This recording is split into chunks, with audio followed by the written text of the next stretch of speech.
hoy nos metemos en la intrincadísima mitología hindú. Aunque para los hinduistas decirle a su religión mitología es como decir que la Biblia es un libro de cuentos. Por lo cual, sea que este video lo vean o no hinduistas, lo trataremos con el mayor respeto posible, sin perder la ironía y el humor que nos caracterizan en el canal. Pero vamos al punto, pues este video hablará del dios supremo del hinduismo, Shiva.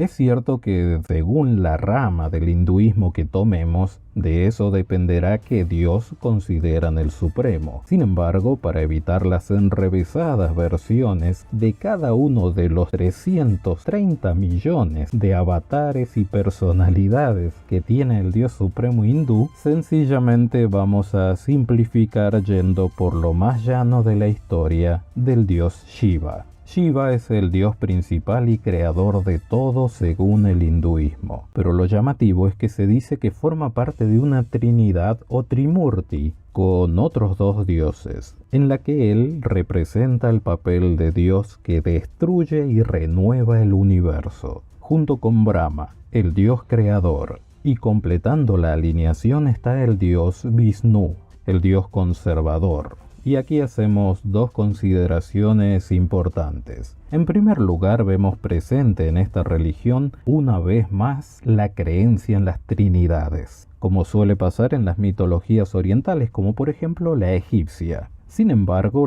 en la cosmovisión hindú, estos no son tres dioses, sino más bien un solo dios supremo, Shiva, del cual se desprenden representaciones de otros dioses a manera de materialización de sus otros atributos o personalidades, como si emanaran de su misma esencia y sin embargo no son el mismo ser, sino seres distintos, pero a la vez son el mismo Dios. Sí, me parece que me va a dar un ACV de pensarlo. Pero bueno, convengamos que este concepto no es muy distinto al de la Trinidad católica, pues dicen que hay tres dioses, pero es un solo Dios. Me parece que un solo video sobre el hinduismo me llevará a cometer el error de resumir demasiado y empobrecer la explicación. Bueno, veamos qué sale de esto. Y después pensaremos si hacemos una segunda parte o no. Ahora, retomando el asunto espinoso que acabamos de abordar,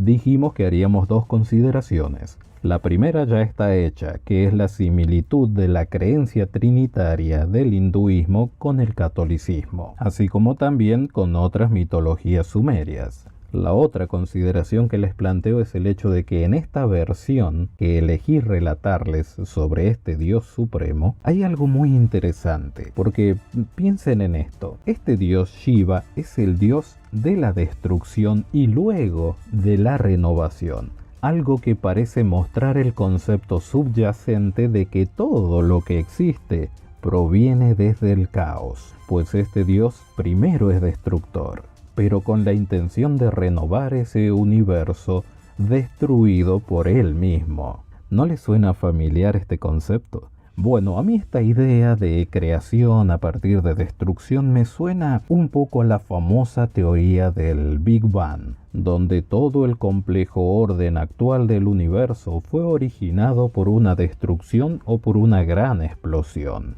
Esta teoría, bastante discutida, mal que les pese a los astrofísicos, se parece mucho a las creencias del hinduismo sobre un ciclo de destrucción y creación. Algo que también tenían los aztecas y que ya hablamos de ellos. Si quieren verlo, los invito al video anterior de esta saga donde se habla de este pueblo de América. Pero bueno, sigamos avanzando. ¿Por qué se lo representa a Shiva de la forma en que ustedes ven allí en las imágenes que estoy proyectando en el video? Bueno, estas representaciones artísticas no son un simple adorno o un capricho de un ilustrador, sino más bien es una recreación de los atributos del dios. Por eso vamos a enumerarlos según lo que nos alcance el tiempo para ver cómo es la descripción de esta deidad. En la visión hinduista, Shiva es la realidad última de la felicidad y el éxtasis, y todo se completa en él. Shiva está más allá de la descripción, de la manifestación, de la limitación de la forma, del tiempo o del espacio. Shiva es eterno, es infinito y siempre permanece, o sea, como la creencia en el Dios judeo-cristiano, no tiene origen y no tiene fin, es como el alfa y el omega. Además se dice que Shiva todo lo conoce y que es omnipotente. Sí, la verdad, muy parecida a la descripción del Dios judeo-cristiano. Se le describe también a Shiva como un yogi omnisciente que vive una vida ascética, o sea, de privaciones, en el monte Kailash. Pero también a veces se le representa como al dueño de un hogar común y corriente junto con su esposa Parvati y sus dos hijos, Ganesha y Kartikeya.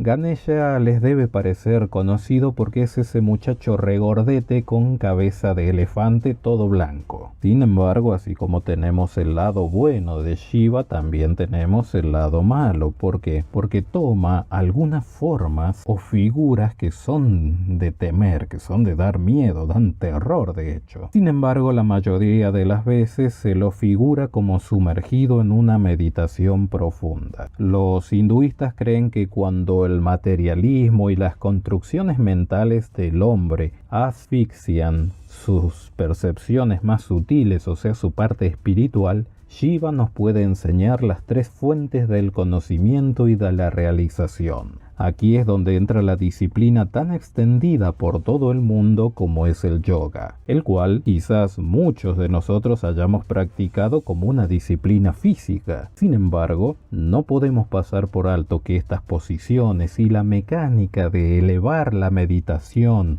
hasta la abstracción de los pensamientos es más bien una disciplina espiritual, por lo cual el yoga se puede considerar más bien una forma de adoración al dios Shiva, como lo afirman muchos hinduistas. Como dijo un especialista, desde el origen en el hinduismo, el yoga realmente se originó a partir de la palabra en sánscrito yu, que significa unión.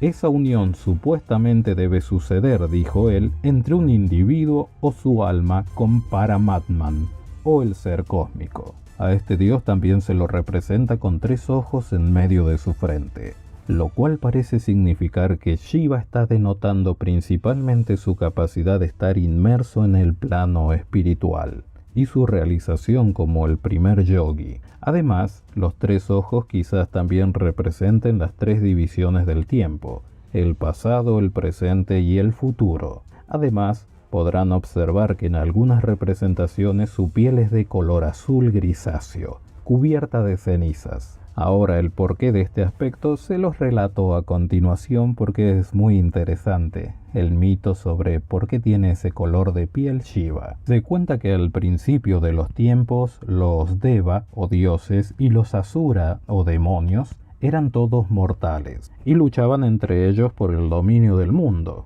Los Deva, debilitados y vencidos, solicitaron la ayuda de Vishnu, la otra versión de Shiva como explicamos antes. Este les propuso que unieran sus fuerzas a la de los Asura con el objeto de extraer la Amrita, o néctar de la inmortalidad, del océano de leche, uno de los 7 océanos exóticos que según los hindúes existen en este planeta pero no están al alcance fácilmente. Bueno, según una ilustración de este cometido llevado a cabo por los dioses y los demonios primigenios, tomaron una montaña llamada Mandara, la cortaron y la pusieron en el centro del océano de leche, así la usarían como un batidor, digamos, al asentarla sobre el caparazón de la tortuga gigante Kurma, otra manifestación o avatar del mismo dios Vishnu. Así como también tomaron y enrollaron a la montaña una enorme serpiente llamada Vasuki, para que al tirar de cada extremo de ella, como si fuera un yo-yo, no sé si lo recuerdan, la rotación de la montaña mezclara el océano y ciertas hierbas allí presentes, como si esto fuera un mini pimer de víbora, digamos.